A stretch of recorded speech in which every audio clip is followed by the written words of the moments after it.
What's shaking, pieces of bacon? It's James here making a full ring video today. I'm across a wide scope of limits today, and hopefully, that's intentional. Just trying to show maybe how games might play a little different as we switch up through the limits. I have two 2-4s, a 1-2, and a 10-20. So we're definitely getting a very wide swath of what might be going on in these games. I'm going to cold call the Jack-9 suited on the lower right table there.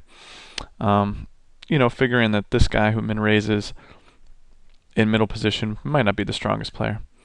I'm going to go ahead and start betting with the Queen-Jack. This guy's a short stack on the upper left-hand table, and I figure I can take it down once he bets the 6-5 king board.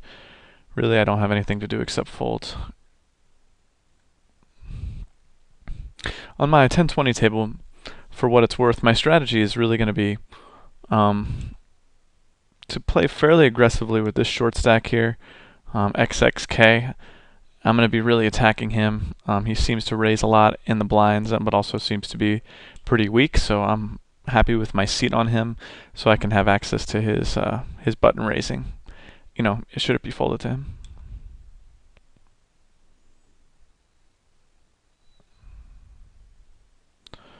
And otherwise, we'll just be sort of showing my full ring philosophy, which is essentially just to be very tight in early position, and to attack heavily in late position, and to really come after people and their re-raises and things like that. So my real hope here with the King-7 is that it folds to K, but it didn't happen that time. So now we'll check in on Connecticut's stats. Raises only 18% in middle position. I don't really think I have the odds to take it here with King-7 offsuit. You can make an argument for it heads up, but 18% is a pretty tight range. And if I make a king and he has an underpair to the king, there's no saying that I'll actually get the money in. Whereas a lot of the kings in his range will dominate me, so definitely don't need to force it. I raised the King-3 suited on the lower left-hand table. The players behind me have been pretty tight so far, and from the cutoff, it's not that loose and open anyway. Typically, I just raise 3 times the blind, mostly just because it's convenient to do so. I don't know, no real rhyme or reason to it. The flop is especially dry. I could certainly check it. I could think about betting it. I think I'll just give up on this one. Come back to it later. Just going to check in on this 2-4 table and see how it looks here. I'm actually going to pitch the 10-20 table just because it isn't quite as it just isn't going to be quite as interesting as some of the other tables, I don't think. I'll keep it open for now until I get my blinds, but then I'm going to sit up. So the King-3 suited, he checks back the 7-Jack-5 board. I can consider a bet on the turn there, but I think when he checks back a fair amount of times for pot control, when I check the flop, I'm really not representing anything credible, so I think I sort of just need to give it up. And I'll just min raise my King-8 suited on the upper right-hand table because Wilfried R is in the small blind, and if he shoves, I want to be able to lose less, while still attacking the blinds. And it also serves a dual purpose because if Beluga Whale re-raises me, I'll oftentimes be able to defend against his re-raise, and he's a heavy re-raiser, so. Now that I've been 3-bet, I really just have to fold against a short stack. Wilfried will 3-bet a lot in the small blind, but he's not folding for the additional 260 when he makes it 140, and there's already 200 in the pot. He's a pretty good player.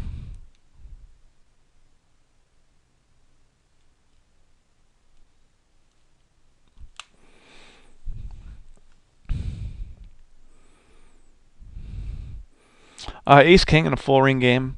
I think it's generally a mistake to take it to the house when you raise it in like an earlier middle position and you get 3-bet. I see that as a mistake people make a lot. Against Strumanbieder, I'm going to just call, hoping to invite in a squeeze from Beluga or one of the short stacks, and I get it, so that's nice.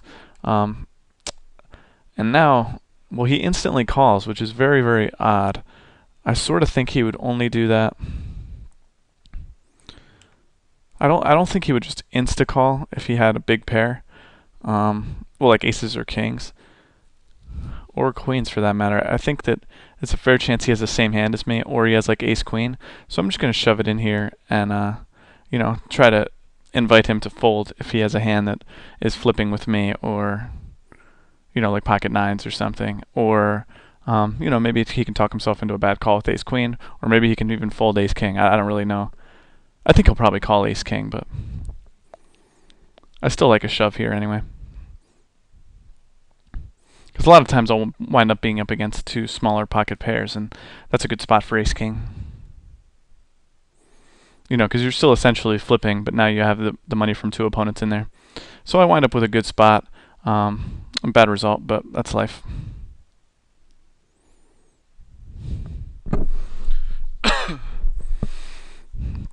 I'm obviously always happy to flip with a $260 overlay, which is what Stroman Bidder and Connecticut were providing for me there.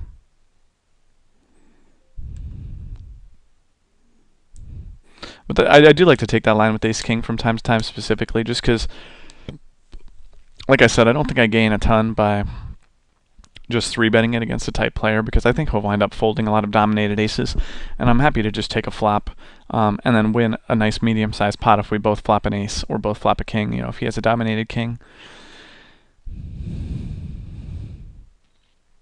And I'm not especially worried about having to fold the best hand later on against a tight opponent. He might bet once or bet twice when I've missed, but sometimes you're gonna lose pots like that. I think a lot of times, the flop will come like 2, 5, 8 or something, and he bets. A lot of times I'll just take one off there and see if he has the nerve to fire another bet. And then likewise, if I make an ace or a king, I'm often good and I'm disguised, and I get the ancillary benefit of him wanting to bluff at those cards if he has nothing at all. I don't think 5-8 suited is quite enough, considering I have the worst position down on the lower left-hand table.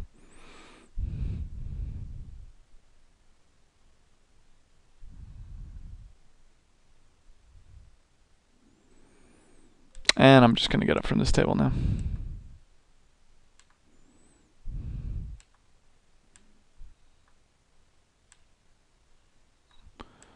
Move this one into focus, and we'll take our blind in a second. This gentleman, Ekrub, has been playing pretty tight. I'm just going to fold the sevens here. He raised the middle position. He's a short stack. I don't think... Sorry for the coughing. I don't really think I can just try to play and make a set there. I think that's pretty dubious. I could raise him, but I have two players stacked behind me, and I'm flipping at best, I think, against him. And I honestly don't think he's folding after raising in middle position. He could prove me wrong later on, but I don't see any reason to really put a ton more in the pot there.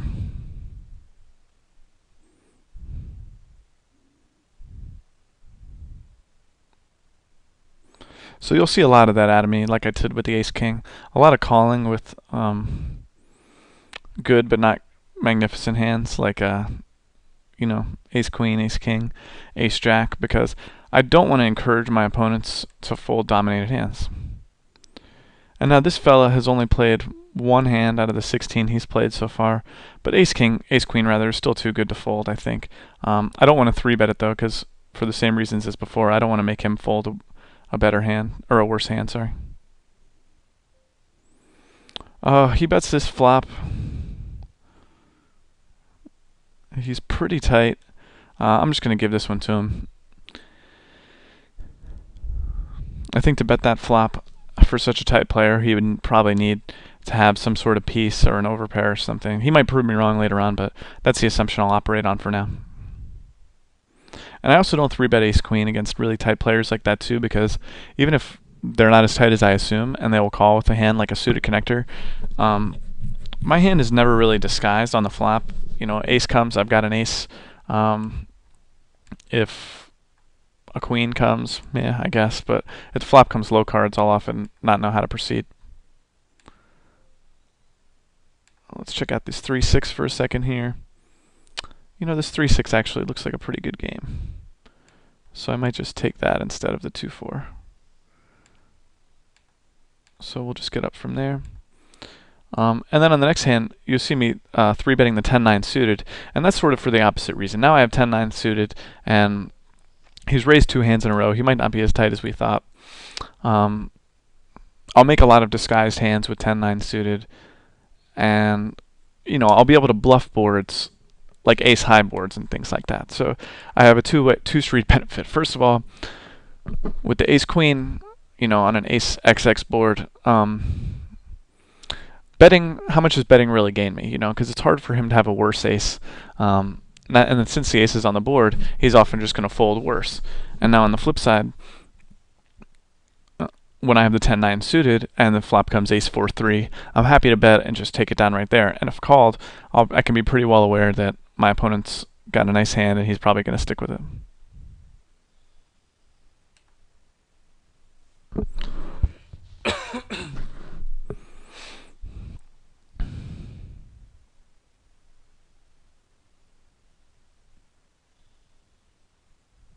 One second.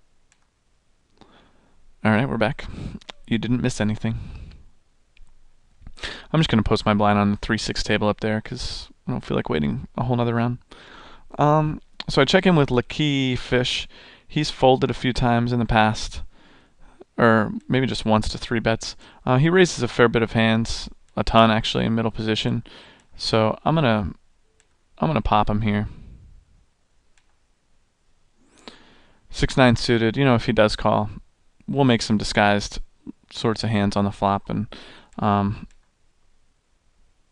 once again I can bluff ace high boards, things like that. So, and I expect it to just take it down right away, a fair bit of time. So I get an interesting flop. With the 2 clubs, I didn't see that this guy was a total fish behind him, but it's pretty interesting because basically if I bet here, I'm going to have to call all in. But I think I need to bet anyway, just because I think I stand a reasonable chance just to take it down right away. And I do have 9 high, so if shoved on, I'll just basically hope to get there. But I don't really expect FNNU to be able to shove a board like this unless he happened to have a hand like 2 5s or ace 5 or something like that. And so he folds and I take it down, basically spelling out exactly why we liked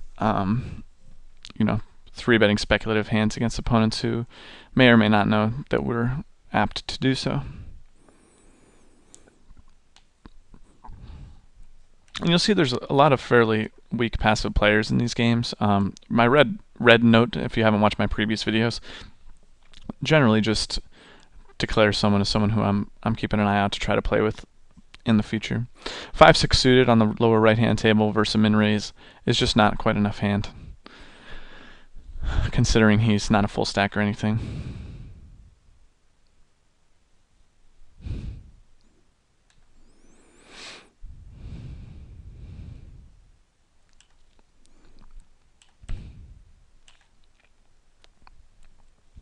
Yeah, I'm sorry, I have a little cough today, so occasionally I'll just pause for a second so I can get the cough out without you guys having to listen to it.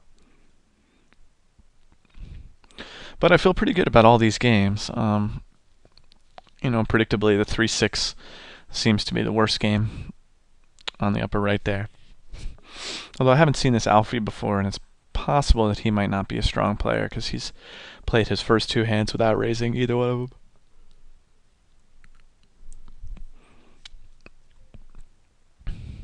I take a look at this upper right table. I see a lot of tight players behind me, so I'm going to raise the 10-9 suited.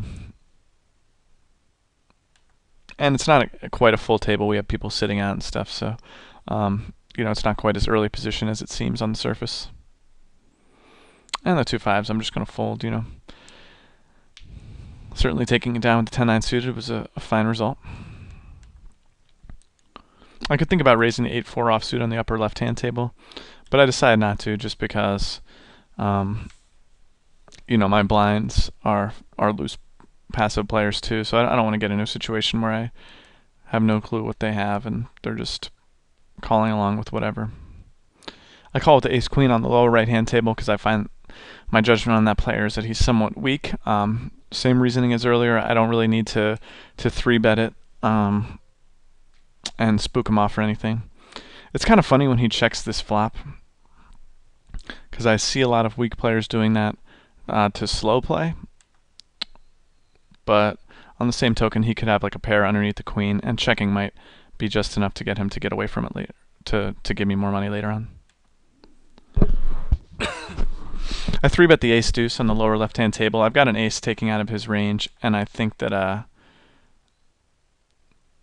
you know, I'm sort of happy to take down the pot right away. Same goes with the ace-6 on the upper right-hand table. When he bets the 5, I'm just going to raise now. I think that when he full pots the turn, I'm starting to give him credit for a hand. I don't want to just call and have him get scared off if like a flush card comes in on the river or something. So that's why I just raised it right away. And now of course I have a pot size bet to get the rest of the money in. I'm going to check the ace-6 to feign like I'm scared of it, but now once I do that, I have to call down pretty much. Oh, but I'm just going to check it again. Trying to induce a bluff is basically what I'm up to up there. And now I think I can bet it for value. And I'll bet pretty big, because there's no reason not to. So let's check what he had. He had ace-jack, so he was just slow playing. So I'm very, very happy with my turn raise now, because you know, if that flush did come on the river, it would have been hard to get his entire stack.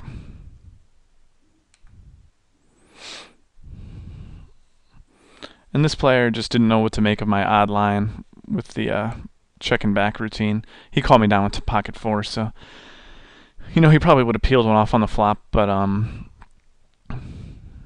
I like to try to get one street of value when I have a weak ace in that situation.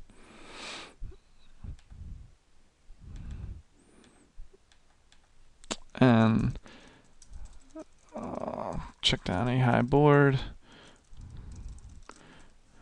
Yeah, I just like to make a little note there. So you know, I think I got pretty good value. And once again, I stand by my re-raise of the weak aces. I took it down on the lower left-hand table. I think it's a pretty strong play in full ring games, because a lot of these guys are huge multi-tablers, and they've learned that so far they've learned that it's a good idea to raise lightly in the cutoff and the button, right? And unfortunately for them, if someone's paying attention, you can really take advantage of a guy who plays like a 15-15 or 15-10 sort of style, but raises 50% from the button, because you know that he's just raising a ton from there. But you also know that his general disposition is to play tightly, and then he'll wind up, you know, folding to a decent amount of aggression pre-flop, or giving you more credit than he probably should, because he's such a tight player. He'll often assume that you're as tight as he is. So I'm finding a lot of players that I'm happy to give red labels in these games, which is nice. Means that they're favorable games in general. And a lot of people are scared of short stacks in full ring games. That's reasonable if you have good short stacks. Like when I was at that 10-20 table, Connecticut and Wilfried and guys like that, those guys are good players, and they're really chipping away at your edge by 3-betting the right range and squeezing when you finally get a multi-way pot and things like that. But poor short stacks are very, very welcome, because they'll often talk themselves into being pot committed in situations where in actuality they should probably be able to get away. With the ace-queen, you know, there's a lot of sort of draws that people can have, pair and gutters type stuff. You know, there are made hands like Jack-9, but I think I just need to bet and start to build the pot. I don't really know much about Slee 95, but I think trying to get value from him isn't a bad idea at all. On the flip side, we get raised by Lucky Fish. I certainly think that he's capable of having a hand like Jack-9 here, and certainly 2 10s and 2 8s. I'm a strong believer that you don't really make your money in full ring games by making light call downs, but we do have top pair, top kicker, so I'm at least going to think about this for a second.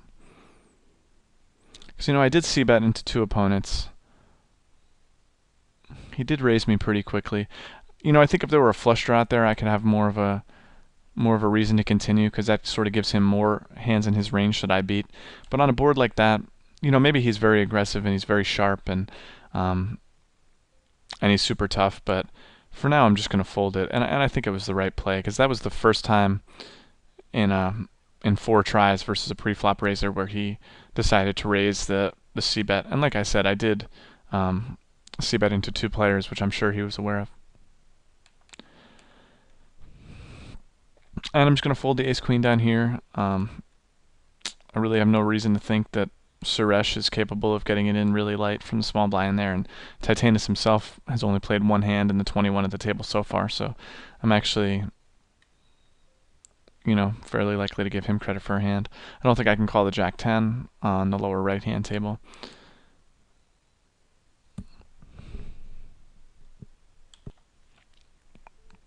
My suspicions were confirmed.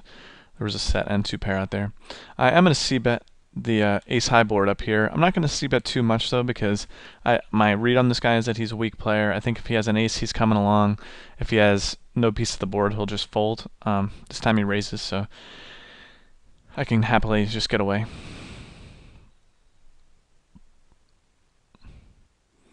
My opponents behind me are so tight on the upper right-hand table that I'm going to be playing a fair bit of hands.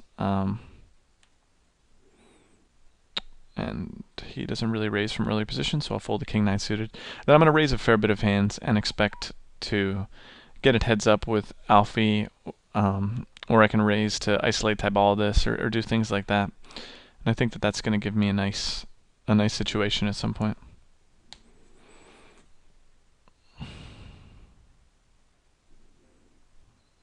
The button is so tight here on the lower right-hand table that I'm happy just to put a raise in and steal the button. Especially, once again, with a tight player in the small blind as well.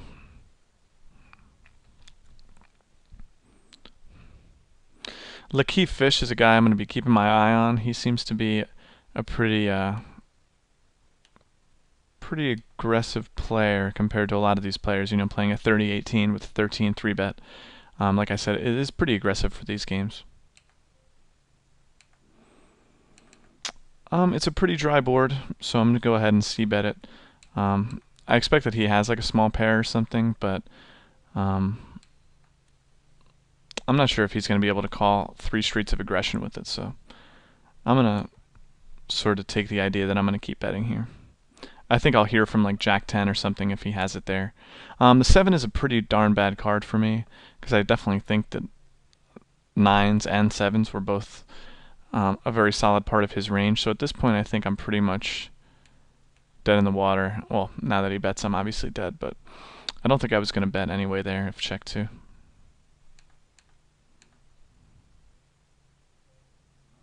But I like my line. I think that I was going to be able to bet the river and get him to fold a lot of hands there. And I'm going to call with the 6s just for set value, and because this isn't a table that re-raises all too much. I'm going to c-bet my 5s again. And then I'm going to check in on that's a bad call stats. He likes to fold the 3-bets. Ace-10 isn't like ace-queen in that I don't expect to be dominating him too often. So I'm going to treat that more like a bad ace and just hope to take it down right away, which I do. And I'll oftentimes make a note on people if they fold to a lot of 3-bets, and just try to keep that in mind, once I'm in blind situations versus them. I could think about 3-betting this guy actually with the ace-9, even though I've just 3-bet. And I'm going to fold the 6s. This guy varies a very tight range in early position, and obviously, even though it's not a scary board, there's really not much I can do. So he doesn't fold to 3-bets a ton.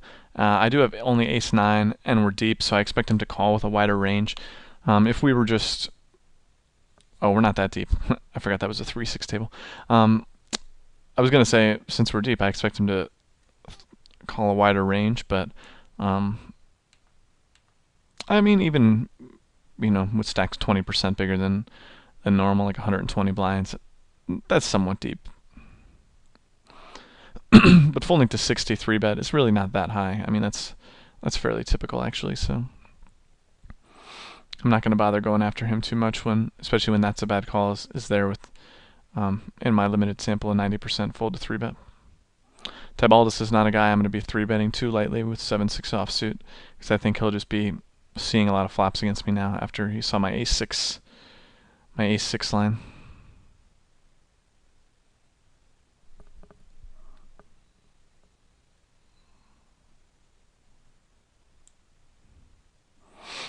And that's one thing about full ring, as you've noticed probably, is that really not too many pots go all the way to showdown.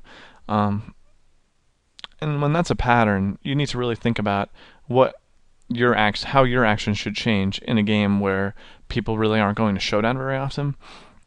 The obvious answer is that you really should be bluffing a lot more. And once again, if you play a pretty tight range in early position and then play aggressively around the blinds where people are going to also be playing looser ranges but also have sort of the tight full ring mentality, I think that you'll find that you'll have a lot of success.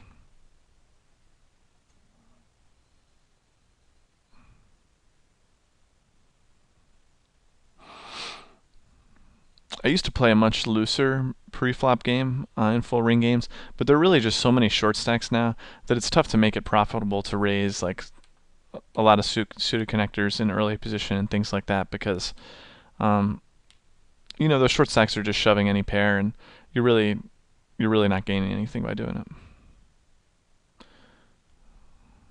We had the old suck resuck on the upper right hand table.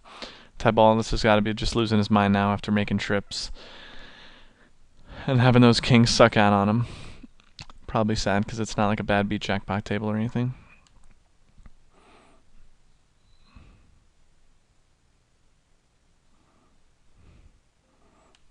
So now the tides have turned a little bit, and it actually looks like my 1-2 table is the worst table. No obvious awful fish, a lot of really tight players.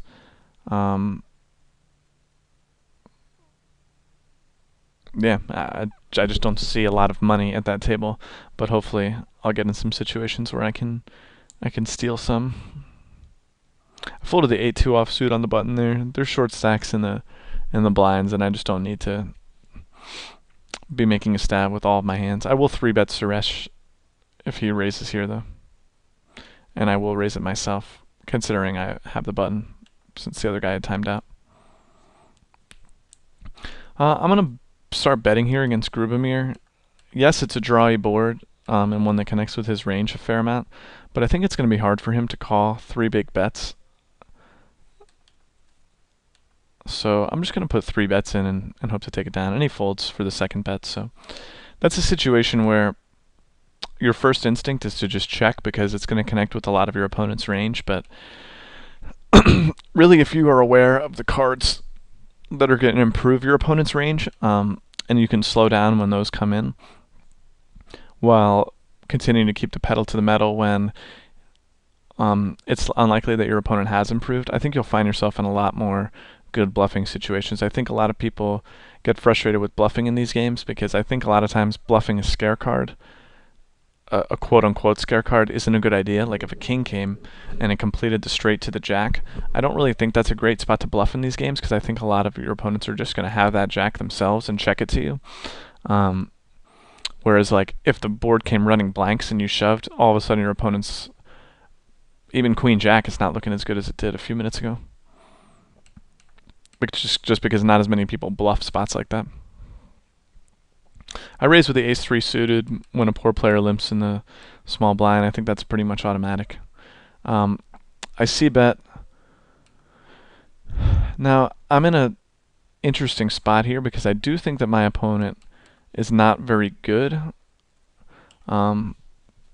I think he would raise a lot of the queens in his range pre-flop, so I'm actually sort of dedicating myself to 3 streets of aggression here, figuring that while he's poor, he's not completely unreasonable, so I don't think he's going to be able to call off his whole stack with like a 7 there, or and I think there's actually a lot of gutters and stray ace highs and random garbage that he can have there that can't continue to play. I'm going to 3-bet Lecky here with the ace-8. Yeah, he did call my one before, but that was with an overlay. I haven't been playing very aggressively in general, so I expect to take this down a fair bit. He's an aggressive player, but I don't think he's... we just don't have much history, so I don't really know if he's going to be able to take a hard line with me. He 4-bets. This is his first 4-bet. I'm considering a shove here, to be honest with you. Check out his stats again.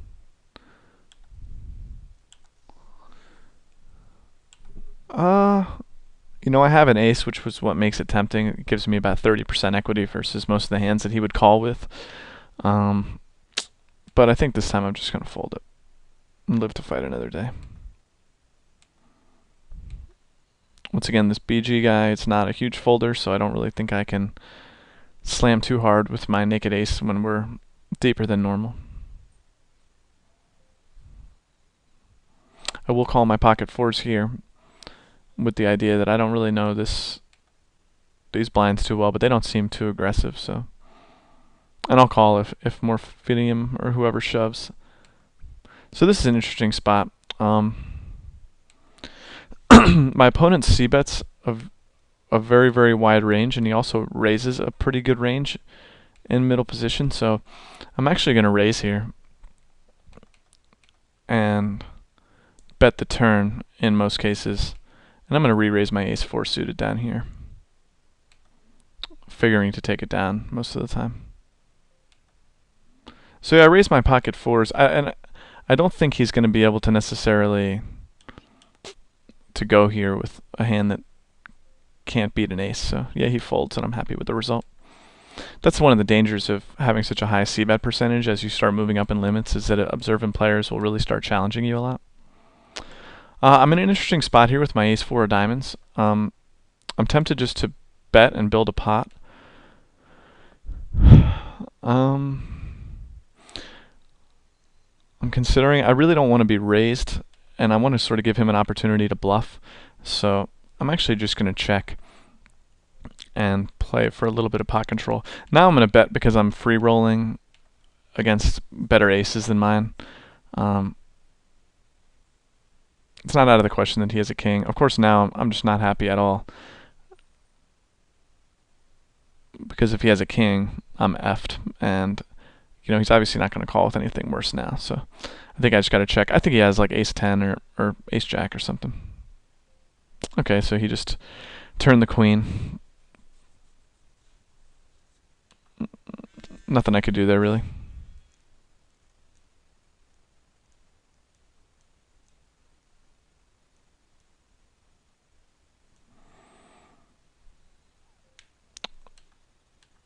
Oops, old habit, raising the queen 8 suited there. I don't think that was a particularly great re-raise, although these people are raised. Though these guys are pretty darn tight, so I don't think it's a bad play necessarily. I just don't think it was optimal. I think probably just folding it is the play.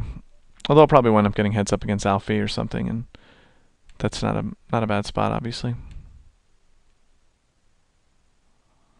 That's a bad call. 3-bets me. There's really nothing I can do with the ace-queen at this point. He could be making a play, but I mean he's in the middle position basically. So is he capable of doing this with a marginal hand? Maybe, but I can't really call and take a flop because I'm never going to know if I'm good. So I'm just going to fold it basically no matter what happens, and I'm going to fold it right away. I am going to call the ace-queen on the left-hand table there. He's a short stack. He's been tight, but there's really I can't just go folding ace-queen when a short stack shoves versus my button raise.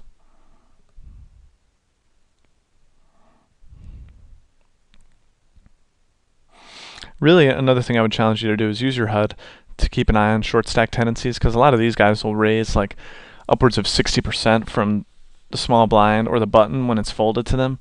And against guys like that, you really need to be taking a very hard line, because they're just giving away money. These guys that raise 70% from the small blind but will fold to shoves. You need to shove almost any two against them, because, like I said, they're trying to give you their money by raise folding, and you really need to be able to take advantage of it.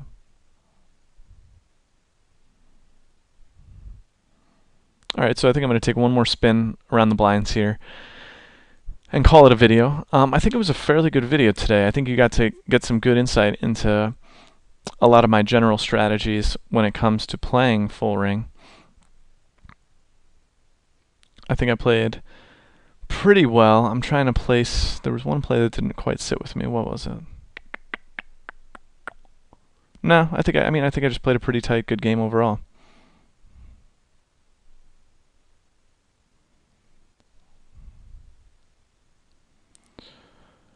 Oh, that's a bad call. Raises in middle position. He doesn't really raise a ton of hands in middle position. So this time I'm gonna just dump the Jack 8, I think. Yeah, I'll just pitch it. There's some short stack action in the blinds. I just don't feel like messing around.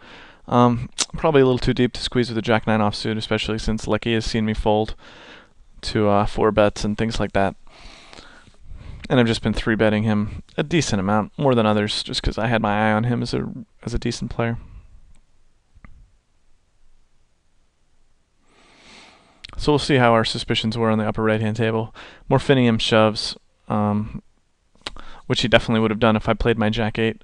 So it looks like I made the right choice by folding. I suppose if I would have re-raised, I might have been able to take it down. But then I think Gab 1 would have come along anyway, and yeah, I would have flipped. But I think it more speaks to the risk of re-raising lightly against a tight player who raises in middle position. You know, it's a confluence of factors where the tight player raises in middle position, short stack who's going to play his pairs behind you, another short stack who has a high re-raising percentage. All those factors combined, I think, made it a pretty easy fold. I was going to re-raise my queen 3 offsuit. I'm going to fold to queen jack if Joker raised the button, because I don't expect him to be the type to take a lot of flops with speculative hands.